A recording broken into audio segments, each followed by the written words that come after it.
സുരേഷ് 24 മണിക്കൂറിനുള്ളിൽ മനസ്സ് വെച്ചാൽ ഇവർക്ക് നീതി കിട്ടും.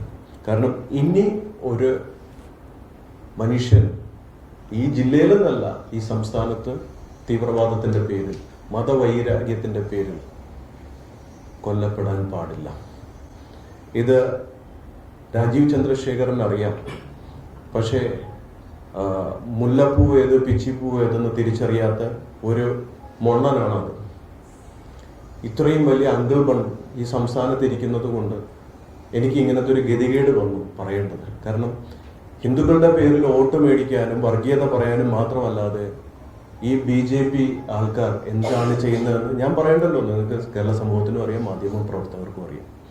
അപ്പം ഇവർക്ക് വേണ്ടത് 20,000 കോടിയുടെ ബിസിനസ്സാണ് രാജീവ് ചന്ദ്രശേഖരനും ടീമിനും.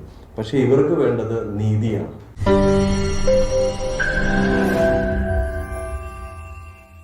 ലോകത്തെവിടെയായാലും ഏത് സമയത്തും 24 വാർത്തകളും ഓഗ്മെന്റഡ് റിയാലിറ്റി പാക്കേജുകളും എക്സ്പ്ലെയിനറുകളും വിശദമായി കാണാൻ ഞങ്ങളുടെ യൂട്യൂബ് ചാനൽ നിങ്ങൾക്ക് സബ്സ്ക്രൈബ് ചെയ്യാം.